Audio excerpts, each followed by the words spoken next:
Ninth के students, तो एक बार फिर से आप सभी का मोस्ट वेलकम। और आज के इस वीडियो के अंदर जो आपका एनसीईआरटी बुक का जो चैप्टर 1 है, ठीक है गाइज, जो चैप्टर आपका यहाँ पे इसको रफ करेंगे। जो फर्स्ट चैप्टर है आपका, उसके अंदर जो है ना मैटर अराउंड अस, ठीक है, जो मैटर अराउंड अस है उस वाले चैप्टर में आपके ये 4 टर्म्स होंगे, ठीक है। मेल्टिंग पॉइंट होगा, फिर लेटेंट हीट ऑफ फ्यूजन होगा, फिर बॉइलिंग पॉइंट और लेटेंट हीट ऑफ वेपोराइजेशन। ये देखो अक्सर पूछा जाता है, ठीक है। चैप्टर 1 का ये बहुत ही ज़्यादा इंपॉर्टेंट क्वेश्चन है, तो इसको मैं आपको इस तरह से बताऊंगा ना यार गाइज, ये आप सिर्फ नाइन्थ में ही नहीं, पूरी ज़िंदगी आप इन चारों टर्म्स को कभी भूलोगे नहीं। हालांकि ये आपके आगे वाले स्टडीज़ के लिए बहुत ही ज़्यादा इंपॉर्टेंट हो जाता है।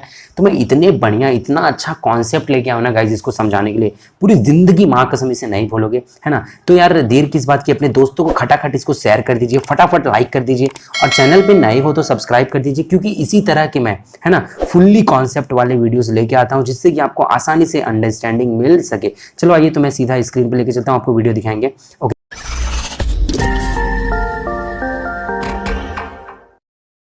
यहाँ पे इस पिक्चर को देख सकते हो, काफ़ी ज़ोरदार यहाँ पे मैंने पिक्चर रखा हुआ है, ठीक है। ये 1 2 3, अरे मतलब अलग अलग बच्चे नहीं है, सेम ही बच्चे हैं, पर यहाँ पे कंडीशन बेचारे की खराब है। क्या है? कंडीशन खराब है। सिमिलरली यहाँ पे भी आप देख सकते हो, बर्फ़ है, बर्फ़ की कंडीशन खराब हो गई, बेचारा पानी बन गया यार, पानी बन गया। फिर पानी का कभी कंडीशन खराब हुआ और ई का बन गया, वेपर बन गया, यानी कि गैस बन गया। यहाँ पे कंडीशन इन लोगों की खराब हो गई। चलो आइए मैं आपको समझाता हूँ, ठीक है।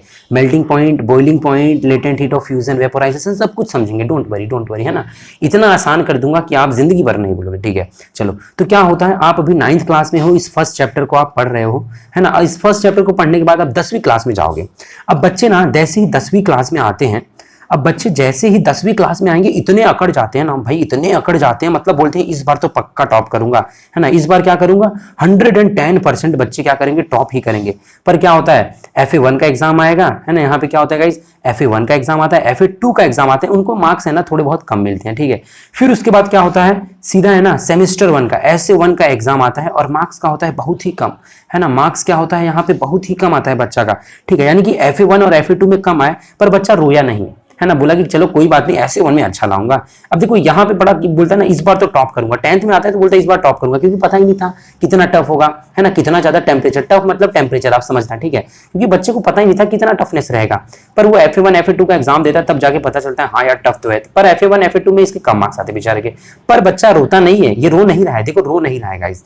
पर SA1 की अब एग्जाम होती है, किसकी एग्जाम हो रही भाई, SA1 सेमेस्टर 1 की एग्जाम हो गई, और इसके जो मकसबा है वो और कम आया है, बहुत ज्यादा कम आ गया है। अब ये क्या करता है, इससे रहा नहीं जाता है, तो बेचारा रो पड़ता है। यहाँ पे देखो, ये आंसू दिख रहा है गाइस, मैंने आपको यहाँ पे दिखाया है। अब ये जो बचवा है, ये रो ही पड़ता है, ये क्या करता है, ये बचवा पूरा रो पड़ा। तो जो मतलब जितना टफनेस इसको लगा, पहले क्या था, पूरा अकड़ा हुआ था बर्फ की तरह, -100 पे था, बर्फ की तरह पूरा अकड़ा हुआ था। फिर बाद में क्या हुआ, इसके ये कम मार्क्स आ रहे हैं ना, कम मतलब यहाँ पे बर्फ के केस में क्या है, ठीक है, पिघल रहा है वो बर्फ को, जैसे ही आप टेम्परेचर बढ़ाते जाओगे बर्फ क्या होता है, पिघलते जाता है, ठीक है। तो इसके क्या हो रहा है, यहाँ पे जैसे ही कम मार्क्स आते हैं, ठीक है, यहाँ पे FA1 FA2 में कम मार्क्स आए, फिर SA1 में तो बेचारा रो ही पड़ा। FA1 में क्या हुआ, ये बंदा जो है वो रो ही पड़ा, है ना। तो जिस पॉइंट पे ये रो पड़ेगा, है ना, जैसे कि यहाँ पे इतना टफनेस लेवल पे ये 0 पे, ये क्या पड़ा, ये रो ही पड़ा, है ना। जब ये इसको टेम्परेचर इतना मिला, टफनेस इतना मिला, तो ये 0 पे क्या हुआ, रो दिया। तो इसी वाले को हम क्या बोलते हैं गाइस, मेल्टिंग पॉइंट, है ना। यानी कि ये जो अकड़ा हुआ था बर्फ की तरह, और अब यहाँ पे ये क्या हो गया, पानी में, है ना, रो दिया। ये क्या आ गया, मतलब आंखों से पानी निकल गया, और जिस वाले पॉइंट पे, है ना, जिस वाले टफनेस लेवल पे, टेम्परेचर पे इसको, है ना, पानी निकल जाएगा, उसी वाले टेम्परेचर को हम क्या बोलेंगे, बोलते हैं मेल्टिंग पॉइंट, है ना। उसी वाले पॉइंट को, यानी कि 0, है ना, बर्फ का जो है वो, जो बर्फ यहाँ पे पानी बन जाता है वो 0 डिग्री पे बनता है, 100 पे बर्फ है, ठीक है, -100 पे बर्फ है, और 0 पे क्या बन गया, पानी बन गया। तो ये बच्चा जो रो दिया, है ना, उसी को हम क्या बोलेंगे, मेल्टिंग पॉइंट बोलेंगे, ठीक है। अब क्या होगा गाइस, अब आ रहा है FA3 और FA4 का एग्जाम आया, फिर से बच्चे का थोड़ा कम मार्क्स आया, फिर से बच्चे का कम मार्क्स आया, पर ही बच्चा ना ज्यादा कुछ इसको हुआ नहीं, बोलता था कोई बात नहीं, है ना। देखो मेल्टिंग पॉइंट में इसने क्या बोला, है ना, जब इससे रोने लगा ना, तो बोलता है मैं हूं ना यार, यहाँ तो बोलता है इस बार टॉप करूंगा, बट यहाँ पे क्या बोलता है, यार मैं हूं, डोंट वरी, आगे काम कर दूंगा। मेल्टिंग पॉइंट पे मतलब मेल्टिंग पॉइंट, मैं हूं ना मतलब मेल्टिंग पॉइंट, ठीक है। फिर बाद में क्या होता है, 3 और 4 का एग्जाम आता है, उसमें भी कम आते बच्चे, क्या होता है, उसमें भी कम आते हैं। और फाइनली इसका क्या आता है गाइज, फाइनली जो है इसका, है ना, यहाँ पे इसका अब बोर्ड एग्जाम आ गया। बोर्ड एग्जाम में भी क्या हो गया, पूरा कम मार्क्स है, पूरा कम मार्क्स मतलब फेल। बोर्ड एग्जाम में बंदा जो है वो फेल हो गया, और जो ये फेल होता है ना, पूरा क्या हो गया, फेल हो गया, ठीक है। यहाँ पे क्या हो रहा है, ये पूरा ही फेल हो गया। अब यहाँ पे क्या बोलता है, फेल हो गया मतलब कि इसके कानों में से धुआं निकल गया ना, इसके पप्पा ने मारा और इधर से भी धुआं, इधर से भी धुआं निकला। पहले तो पानी निकला था इसकी आंसू में, आंखों में से, पर यहाँ पे तो पूरा धुआं ही निकल गया और क्या बोलता है कि भाई बर्बाद हो गया, जिंदगी बर्बाद हो गया। यहाँ पे बर्बाद हो गया मतलब बॉइलिंग पॉइंट है ना, कानों में से धुआं निकलना मतलब बॉइलिंग पॉइंट। ठीक है, बॉइलिंग पॉइंट मतलब क्या हो रहा है, पानी से धुआं निकला और यहाँ पे क्या हो रहा है, बच्चा जो बर्फ की तरह अकड़ा था है ना, यहाँ पे क्या हो रहा था, बर्फ से पानी बना मतलब कि मेल्टिंग पॉइंट है ना। यहाँ पे सॉलिड की बात हो रही और फिर पानी से ये वापस से जो धुआं बना दिया इसने, ये क्या है इसी का है ना, मतलब कि जीरो था। और जब इसको टेम्परेचर बढ़ा मतलब टफनेस है ना, टेम्परेचर मतलब जैसे टफनेस बढ़ा तो क्या हुआ, ये इधर इधर जाके है ना 100 पे जाके 100 डिग्री सेल्सियस पे जाके ये बर्बाद हो गया, मतलब ये बॉईल हो गया। ठीक है, उबलने लगा,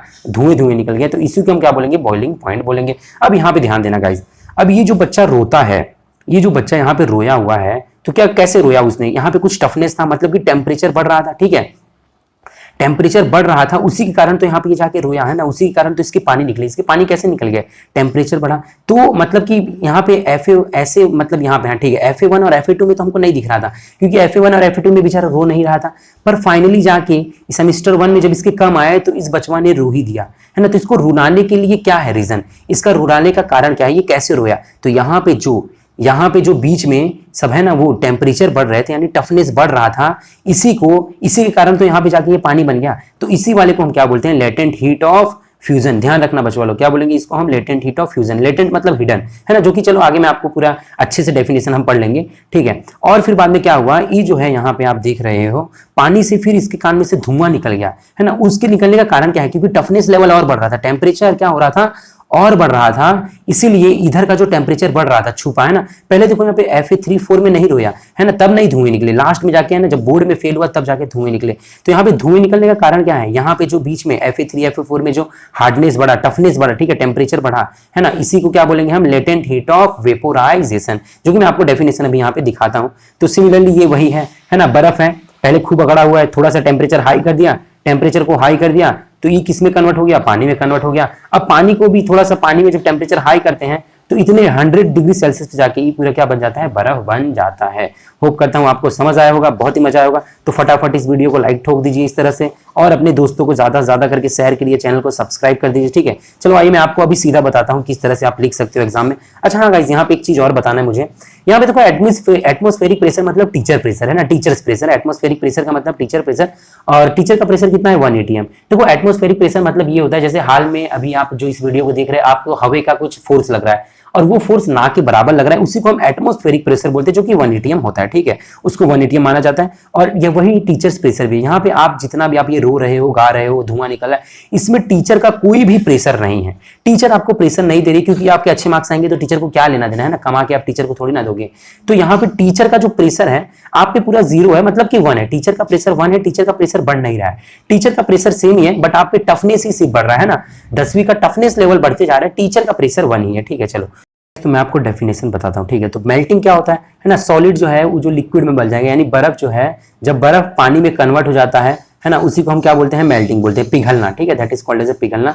जब सॉलिड लिक्विड में आ जाएगा दैट इज अ मेल्टिंग। अब मेल्टिंग पॉइंट क्या है ना, जिस पॉइंट पे, जैसे कि वहां पे बर्फ -100 पे बर्फ था, फिर 0 डिग्री पे जैसे टेम्परेचर बढ़ाया, 0 डिग्री पे जो है वो पानी में कन्वर्ट होने लगता है। ठीक है, तो जिस टेम्परेचर पे सॉलिड मेल्ट होने लगे लिक्विड में, और प्रेशर क्या होना चाहिए, टीचर का प्रेशर कुछ भी नहीं रहेगा, एटमॉस्फेरिक प्रेशर क्या रहेगा, सेम रहेगा, 1 ही रहेगा।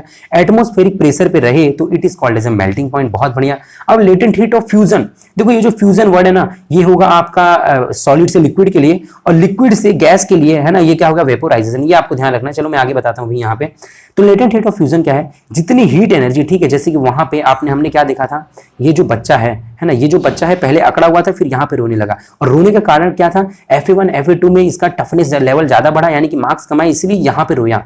तो वही है लेटेंट हीट ऑफ फ्यूजन। क्या है, जो हीट एनर्जी इसको मिलती है, एक बच्चे को 1 किलोग्राम, मतलब एक बच्चे को 10वीं में जो हीट एनर्जी यानी कि टेम्परेचर, जो यानी कि यहाँ पे आप बोल सकते हो टफनेस जो मिलता है ना, उसको सॉलिड से लिक्विड, यानी उसको यहाँ से आप बोल सकते हो ठोस होने से रुलाने में जो उसको टेम्परेचर मिलता है एटमॉस्फेरिक प्रेशर पे, उसी को हम क्या बोलते हैं, लेटेंट हीट ऑफ फ्यूजन। एक बार अच्छे से देख लेते हैं। द हीट एनर्जी रिक्वायर्ड है ना, जो हीट एनर्जी, जो टफनेस रिक्वायर्ड होता है एक बच्चे को 1 kilogram of solid into liquid at atmospheric pressure, teacher का प्रेशर कुछ भी नहीं रहेगा, टीचर का प्रेशर कैसा रहेगा 1 atm रहेगा, एटमॉस्फेरिक प्रेशर जैसा रहेगा, at its melting point is known as latent heat of fusion. बहुत बढ़िया। बॉइलिंग क्या होता है, चेंज ऑफ लिक्विड से अगर गैस में हो जाए तो दैट इज है ना, बच्चे के कान में पहले बच्चा रोया, फिर तो उसके धुएं धुएं निकल गए, बर्बाद हो गया, that is a boiling point. ठीक है, चलो बॉइलिंग पॉइंट क्या है ना, जिस टेम्परेचर पे बच्चा बर्बाद हो जाता है, यानी कि वो कहां पे हुआ था, ना ही FA3 ना ही FA4 में हुआ था, वो फाइनली जाके है ना कहां पे होगा था, बोर्ड एग्जाम में बर्बाद हो गया था, बॉइलिंग पॉइंट है ना। तो वही जिस टेम्परेचर पे बच्चा है ना, यहाँ पे बोर्ड एग्जाम तुम्हारा बॉइलिंग पॉइंट होगा, बॉइलिंग पॉइंट यानी बर्बाद हो जाना, बच्चा जो धुआं निकलता है वो क्या होगा, उसका बॉइलिंग पॉइंट। तो जिस टेम्परेचर पे बच्चा है ना लिक्विड से जो है वो वापस से गैस में चेंज होने लगता है, यानी कि पूरा बर्बाद हो जाए, कान में से धुआं निकल जाए, तो उसी को हम क्या बोलते हैं, एटमॉस्फेरिक प्रेशर। क्या होना चाहिए, टीचर का प्रेशर कुछ भी नहीं, मतलब टीचर का प्रेशर 1 होना चाहिए, वो कि एटमॉस्फेरिक प्रेशर है, is called as a boiling point. ठीक है, बहुत बढ़िया guys, is called as a boiling point. और बॉइलिंग पॉइंट जो पानी का है उसको 100 डिग्री सेल्सियस अगर आप हीट करते हो पानी को, तो वो हीट यानी कि वेपर होने लगता है, उबलने लगता है। इसी तरह से पानी को आप जब 0 डिग्री सेल्सियस है ना, 0 डिग्री सेल्सियस के पास जो बर्फ है तुम्हारा वो पिघलने लगता है, ठीक है, मेल्ट होने लगता है। चलो, लेटेंट हीट ऑफ वेपोराइजेशन क्या है, ये जो Fa3 और FA4 में इसको जो टफनेस लेवल मिला ना, जो एनर्जी इसको मिली, और ये एनर्जी ने क्या किया, इसको बोर्ड एग्जाम में रुला दिया। वही छुपे हुए एनर्जी को, लेटेंट मतलब हिडन, ठीक है, वही छुपे हुए एनर्जी को हम क्या बोलेंगे, लेटेंट हीट ऑफ वेपोराइजेशन, है ना, जो कि मतलब उसको धुआं करने में मदद करता है, वेपर करने में मदद करता है। The heat energy required to convert 1 kg मतलब एक लड़के को 1 kg of liquid into gas at atmospheric pressure, है ना, प्रेशर क्या होना चाहिए, atmospheric pressure is known as latent heat of vaporisation. तो गाइज यहीं पे जो है वो हमारा पूरा होता है, और होप करता हूं आपको ये अच्छा लगा होगा। और अगर गाइज अच्छा लगा है ना, तो फटाफट यार चैनल को सब्सक्राइब कर दिए, क्योंकि इसी तरीके के टर्म्स में इजी एक्सप्लेनेशन लेके आता हूं, और अपने दोस्तों को भी खटाखट इस वीडियो को शेयर कर दीजिए।